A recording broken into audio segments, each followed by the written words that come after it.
Hello everyone, I hope you all are fine. So I hope आप सभी बढ़िया होंगे। एंड जैसे कि आप सभी जानते हैं कि हमारा जो introductory statistics for economic semester 1 का एग्ज़ाम है वो आपका यहाँ पे 14 जनवरी को कंडक्ट कराया जाएगा। ठीक है, सो ये आपको ध्यान रखना है। ठीक है, सो उसमें हम क्या करने वाले हैं, अब इसमें देखने वाले हैं कि हमें कौन से ऐसे मस्ट डू टॉपिक्स हैं जो आपको करने ही करने हैं। सबसे पहले आपका आता है यूनिट नंबर 1।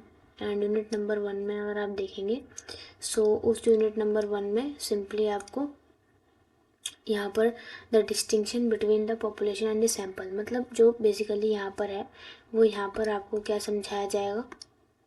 यहाँ पर आपको इस बेसिकली इस यूनिट में आपको क्या है, सैम्पलिंग डिस्ट्रीब्यूशन, मतलब सैम्पलिंग के बारे में थोड़ा बहुत बेसिक्स आपको बताया जाएगा। ठीक है, ओनली बेसिक्स। ठीक है, सो उसमें आपका बॉक्स प्लॉट वगैरह पिक्टोरियल मेथड, जिसमें आपका क्वार्टाइल डेविएशन का इम्पोर्टेंट कंसेप्ट रहता है। ठीक है, तो यूनिट नंबर 1 से अगर मैं इम्पॉर्टेंट टॉपिक्स की बात करूँ यूनिट नंबर 1 से, तो मैं यहाँ पर एक एक करके लिख देती हूँ। ठीक है, ताकि आपको यहाँ पर कोई ज़्यादा परेशानी ना हो। तो यूनिट नंबर 1 से आपको यहाँ पर कौन कौन से टॉपिक करने हैं। ठीक है, यूनिट नंबर 1 से जो आपका है पहला टॉपिक वो है कि आपको बेसिक्स पढ़ना है सैम्पलिंग का, बेसिक्स पढ़ना है सैम्पलिंग। ठीक है, कि किस तरीके की सैम्पलिंग होती है। ओके, वैसे तो ऐसा खास कुछ काम आता नहीं है, लेकिन एक अंडरस्टैंडिंग के लिए आपका हो जाता है। सेकंड, आपको इसमें यहाँ पर क्वार्टाइल्स ठीक है, ये कैलकुलेट करने आने चाहिए। एंड देन आपका इम्पोर्टेंट कंसेप्ट बनता है बॉक्स प्लॉट। ठीक है, वो आपको करना आना चाहिए। ठीक है, एंड अगर मैं यहाँ पर आ जाऊँ यूनिट नंबर 2 पे, तो यूनिट नंबर 2 में आपका है प्रोबेबिलिटी।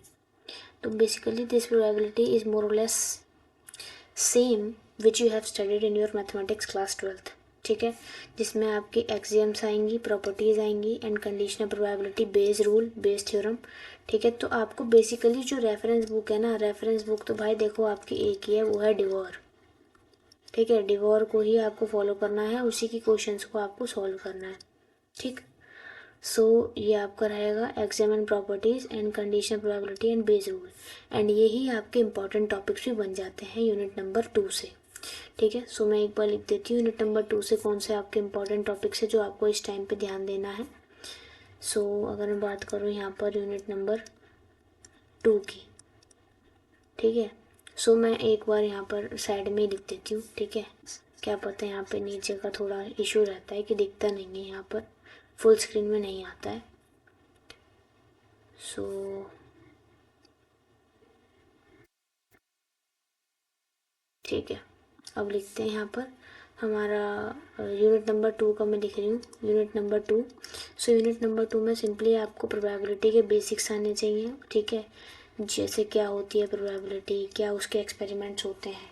ठीक है, एंड देन आपका जो सेकंड वाला रहता है वो ये रहता है, आपको प्रोबेबिलिटी के बेसिक्स आने के बाद उससे associated axioms and properties, axioms and properties वो आने चाहिए एंड उन पे बेस्ड क्वेश्चंस। ठीक है, and the important one is conditional probability and the associated concept is base rule और द बेस थ्योरम। ठीक है, so this is important in this chapter.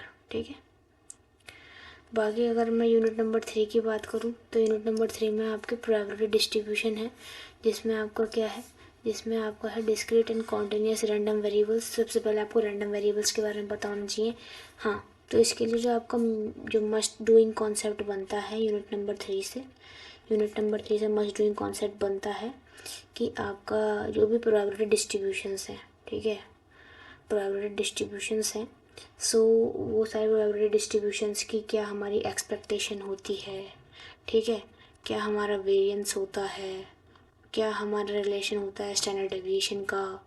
ठीक है, सो ये सारे उन सभी डिस्ट्रीब्यूशंस का आना चाहिए। ठीक है, सभी डिस्ट्रीब्यूशंस का ये तीनों चीज़ें तो पता होनी चाहिए एंड उनके एसोसिएटेड फंक्शंस क्या होते हैं। ठीक है, सो इसको आप कहीं से भी आप छोड़ के नहीं जा सकते क्योंकि ये सिलेबस में मेंशन है आपका। तो ये आपके इम्पोर्टेंट टॉपिक हो गए।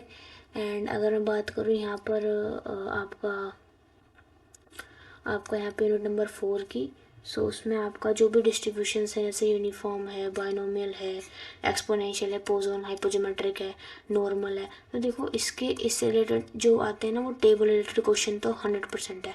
टेबल आपको देखनी आनी चाहिए, यूनिट नंबर 4 में इंपॉर्टेंट बता रही हूँ, टेबल देखनी आनी चाहिए, ठीक है। एंड इन सभी जो आपके ये फंक्शंस हैं, ठीक है, इनके आपको क्या पता होना चाहिए, इनके फंक्शंस फॉर्म पता होनी चाहिए, इनकी एक्सपेक्टेशन, इनकी वेरिएंस, इनका स्टैंडर्ड डेविएशन, ठीक है, ये 3 चीज़ें पता होनी चाहिए, ठीक। तो 3 और 4 आपस में कनेक्टेड हैं, ओके। आपका बर्नौली भी आ रहा है, बाइनोमियल, ज्योमेट्रिक, हाइपोज्योमेट्रिक, पोसॉन, यूनिफॉर्म, ये सारे डिस्ट्रीब्यूशन आपको करने हैं, ठीक है। कौन कौन सी एक्सरसाइजेस को रेफर करना है वो भी यहाँ पर लिखी हुई है, चैप्टर 3 चैप्टर 4 में आपको ये रेफर करना है, ठीक है। सो अगर मैं बात करूँ चैप्टर नंबर 5 एंड लास्ट, वो है आपका जॉइंट प्रोबेबिलिटी डिस्ट्रीब्यूशन। सो जॉइंट प्रोबेबिलिटी डिस्ट्रीब्यूशन जो है, अगर आप सबसे पहले 3 एंड 4 निपटाइएगा, फिर आप यूनिट नंबर 5 पे जाइएगा, जिसमें आपके कुछ नए कंसेप्ट आते हैं, बहुत इंपॉर्टेंट भी रहते हैं, सो मैं इसी में बता रही हूँ। सो वो बहुत इंपॉर्टेंट कॉन्सेप्ट हैं आपके कोवेरियंस के, कोवेरियंस एंड कोरिलेशन, ठीक है। बहुत ज़्यादा हाई चांसेस है, 99% चांसेस है कि इससे क्वेश्चन आएगा ही आएगा। सो इसे अच्छे से करके जाना, इनके फॉर्मूले को अच्छे से करके जाना है, इनके हर एक टाइप के क्वेश्चंस को अच्छे से करके जाना, ठीक है। सो यही आपका इम्पोर्टेंट बनता है। सो अगर इन सभी आप ये जो PDF है मैं अपने टेलीग्राम चैनल पे शेयर कर दूँगी, ठीक है, जो भी मैंने यहाँ पे बताया है। एंड आपको अगर इन सभी सिलेबस के नोट्स चाहिए बिल्कुल क्रिस्प मैनर में, एक बिल्कुल फास्ट रिवीजन के लिए, एंड ऑल्सो फॉर जिन्होंने नहीं पढ़ा है अभी कुछ भी, सो उनके लिए यहाँ पर आपके नोट्स हैं, ठीक है। नोट्स मैंने सैम्पल यहाँ पे दिखा रही हूँ, ठीक है। सो ये आपके नोट्स हैं, ये चैप्टर नंबर 2 है, ठीक है। इस तरीके से सारा मैंने डिस्क्राइब करा हुआ है with the help of examples, axioms भी हैं, प्रपोजिशंस भी हैं, neat and clean hand writing में आपको मिल जाएगा, ठीक है, with the help of the formulas, with the help of the important things which you have to remember for exam formulas, ठीक है। and also you are also provided with the, yes, this is the sheet, exclusive formula sheet for chapter number 1, ठीक है। सो ये पूरा material अगर आपको access करना है, सो आप सिंपली यहाँ पर आप अगर देखेंगे, सो आपको सिंपली इस व्हाट्सएप नंबर पे व्हाट्सएप करना है, which I am writing in on the black board, which is your 8595915065, ठीक है। So this is the WhatsApp number.